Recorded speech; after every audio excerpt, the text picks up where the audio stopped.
Bonjour à tous et à toutes. Aujourd'hui, on va essayer de résoudre une équation trigonométrique dans l'intervalle 0, 2π. Très bien.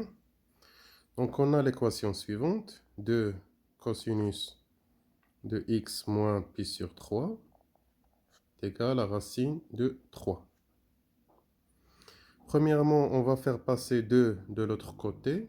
Ça va nous donner cosinus de x moins pi sur 3 est égal à racine de 3 sur 2. Maintenant, on va essayer d'écrire racine de 3 sur 2 sous forme de cos. On a plusieurs méthodes. Les deux méthodes qu'on utilise souvent, soit on va dans le tableau et on remarque que lorsqu'on a le cos qui est égal à racine de 3 sur 2, ça veut dire que l'angle c'est pi sur 6. L'angle concerné c'est pi sur 6. Soit on connaît déjà le cercle trigonométrique.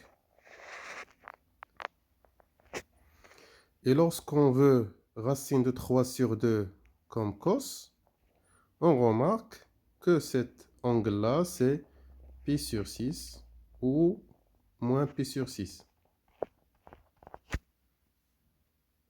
Soit on le comprend d'après le cercle trigonométrique, soit on connaît déjà la valeur dans le tableau. Très bien. Donc, on a trouvé l'angle. Donc, on écrit cos x moins pi sur 3. Et on écrit racine de 3 sur 2 sous forme de cos. Donc, ça va nous donner cosinus de pi sur 6. Maintenant, lorsqu'on a cette écriture-là, on dit que soit cet angle-là, généralement, on a x, mais ici, on a x moins pi sur 3. On va prendre x moins pi sur 3, qui est égal à pi sur 6 plus 2kπ,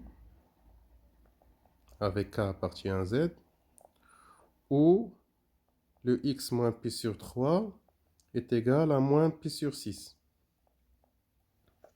plus 2kπ. Parce que si on remarque dans le cercle trigonométrique, on a pour racine de 3 sur 2, on a deux angles. Soit pi sur 6 qui va nous donner racine de 3 sur 2, soit moins pi sur 6. Donc on a les deux solutions. Nous, ce qu'on nous demande, c'est de trouver x. Donc on va tout simplement faire passer moins pi sur 3 de l'autre côté. Donc ça va nous donner x qui est égal à pi sur 6 plus pi sur 3. Parce que moins pi sur 3 de l'autre côté, ça va nous donner plus pi sur 3. Et x est égal à moins pi sur 6 plus pi sur 3 plus 2kπ. Bien sûr, avec k appartient à z. Très bien, on va réduire au même dénominateur. Donc, ça va nous donner pi plus 2pi sur 6. Donc, ça fait 3pi sur 6. Donc, ça fait pi sur 2. Donc, j'ai fait tout le calcul. Vous pouvez faire le calcul chez vous. Et x est égal, ici c'est moins pi plus 2pi, donc ça donne pi sur 6 plus 2kπ. Avec k appartient à z ici, avec k appartient à z. Donc les solutions qu'on a trouvées là, ce sont des solutions dans R. Donc nous, ce qu'on nous demande, c'est des solutions dans l'intervalle 0, 2pi. Comment on fait ça? Donc on prend chaque solution de ces solutions qu'on a trouvées et on la met dans un encadrement donc de 0 à 2pi, puisqu'on a l'intervalle 0, 2pi. Et on essaie de trouver le k ici.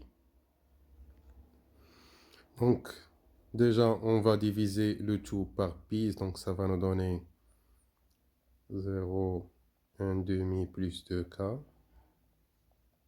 2. On va soustraire 1 demi, donc ça va nous donner ici moins 1 demi de k. Donc 2 moins 1 demi, ça va nous donner 3 demi. Et on va diviser par 2.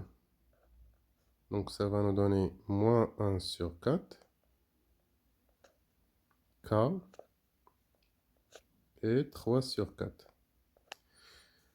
Et on va essayer de trouver le nombre k qui est compris. K, c'est un nombre, c'est un entier relatif qui est compris entre moins 1 sur 4 et 3 sur 4. Donc ça, c'est moins 0,25, ça, c'est 0,75. Donc pour nous, k qui est égal à 0. Donc k est égal à 0. Donc on a trouvé le k, on va remplacer ce k ici par 0. Alors x qui est égal à pi sur 2 plus 0. Donc x pour nous c'est pi sur 2. Donc ça c'est la première solution. On va faire de même pour pi sur 6 plus 2k pi. Donc on a x qui est égal à pi sur 6 plus 2k pi. On va faire pi sur 6 plus 2k pi comprise entre 0 et 2pi. Et on fait la même démarche que tout à l'heure. On va trouver que k est égal à 0. Donc, la deuxième solution, c'est pi sur 6. Et à la fin, on dit que les solutions de cette équation sont pi sur 6 et pi sur 2. Voilà, c'est tout pour cet exercice. À très bientôt.